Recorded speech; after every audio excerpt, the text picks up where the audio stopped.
Hi guys, welcome back to PlayDead TV. In this video we're going to talk about a strategy that I like to use. Basically it's flanking with archers. It works really well when there is no cavalry on the opposition and you don't have any cavalry. So it kind of works best with the dwarves because they don't have any cavalry, but they do have strong archers and their infantry is very well armoured too, so they can hold a bit of a fight and giving giving the chance for your archers to go around the back of the enemy. So first off, you see here in the video, I'm trying to line up my men with the infantry at the front and the archers at the back. But I make a few mistakes, and and I try to just make sure that it's right. And then I march forward towards the enemy, making sure that my flanks are secured with my infantry, so that if anything does try to come around the back of them, I can then stop them with more infantry. So I start to move my soldiers towards the enemy. The enemy is the orcs, with the black orcs and the orc big guns. What I want to do is basically keep my archers behind my infantry and use my infantry to basically stop their infantry in their tracks, so that I've got everyone covered and everyone basically slowed down and pinned at a point, so that then I can then start to move my archers around the flanks of their soldiers. They've got a lot more troops than I have, and they have got the upper hand in this fight. If it was just my infantry versus their infantry, I would definitely lose. As you just see, my archers have actually stopped firing because of my troops are in the way, so they don't want to shoot through or kill any of my infantry.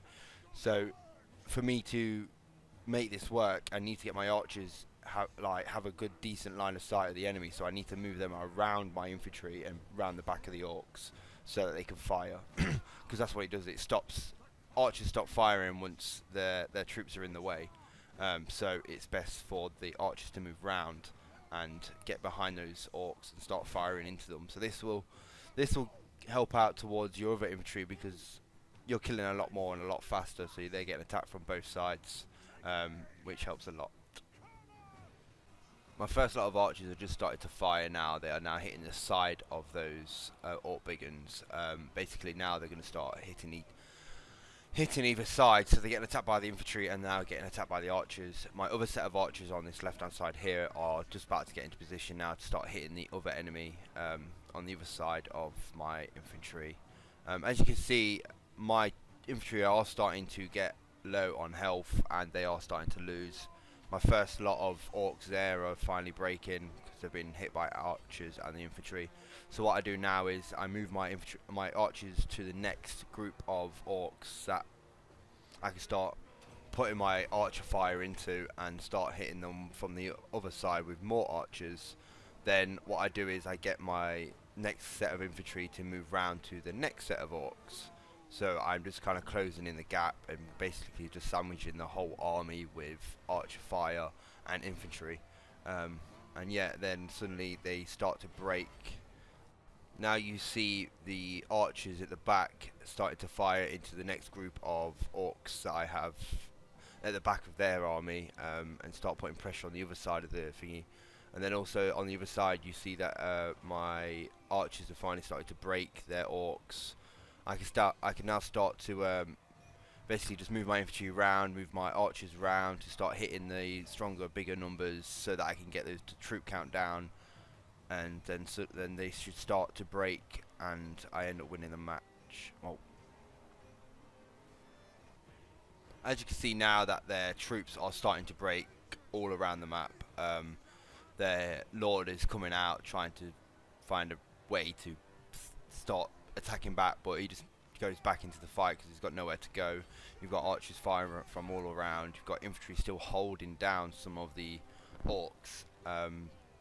Some troops even come back because they're wavering, and they come back and then they break straight away because there's just too many troops of mine still alive and not much of them left. And it's just basically clearing up the rest of them.